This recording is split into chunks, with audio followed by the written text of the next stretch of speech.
Hello, and welcome to another installment of CinemaDemocratica.com's video movie review segment. I'm the Key Grip, and today we're taking a look at Tom Hooper's exquisitely perfect motion picture, The King's Speech, starring Colin Firth, Geoffrey Rush, and Helena Bonham Carter.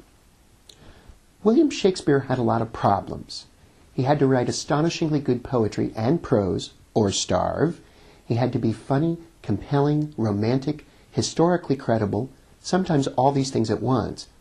But of all the challenges confronted by the bard, surely the highest was that of how to tell a story about royalty in such a way that his everyman audience could give a damn. Fortunately for the rest of us, his everyman audience was galvanized by a commoner's lustful appetite to see the overambitious brought low. Shakespeare's currency, in other words, was comeuppance.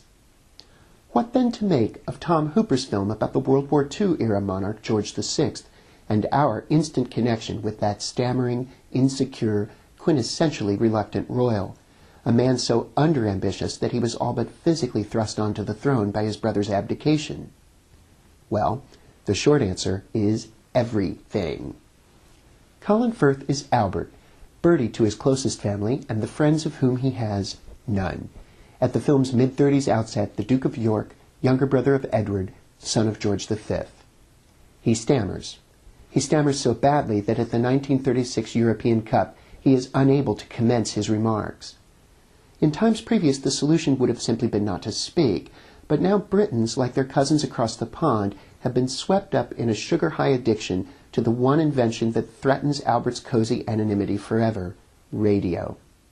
Helena Bonham Carter is Elizabeth, the stoic but not stuffy wife and duchess whose mission to find the expert to help her husband is clearly driven by the mundane desire not to see him any more humiliated.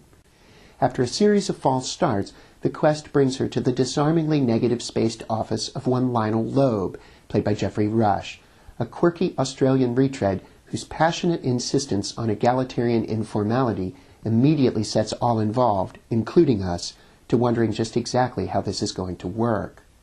After some obligatory posturing, Logue takes the job, at least to the extent that his patient will permit the indiscretion.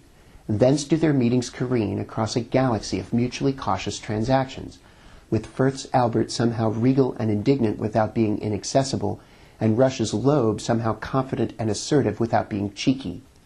Bit by bit, at times almost imperceptibly, Albert makes progress.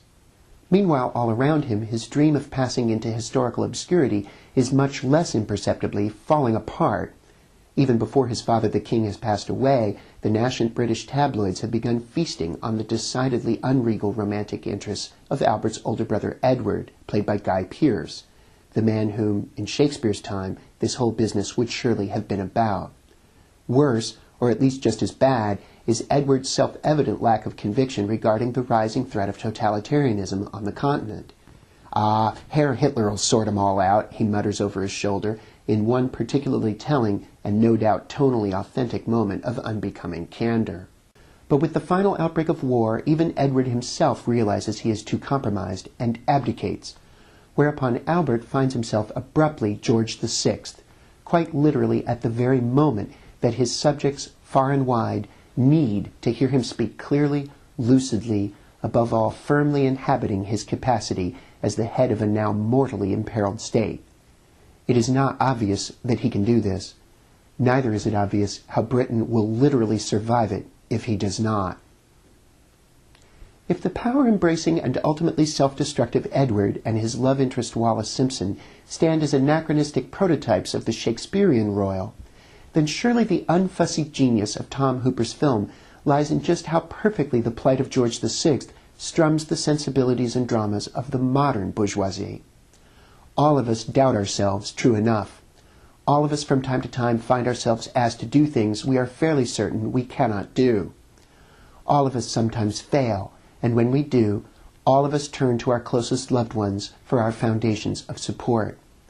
But what connects us so profoundly to this peerless film is the other thing that happens, the thing that happens next, the thing that happens when all of us, from the cubicle worker in Pomona to the King of England, look inside ourselves, urgently, hopefully, not quite sure what we will find, and discover there a small, gently turning crystal of potential, its facets glinting in the light of our resolve. The Key Grip gives the King's Speech 5 bald heads, his highest rating. For cinemademocratica.com, I'm Dave O'Gorman. Thanks for watching.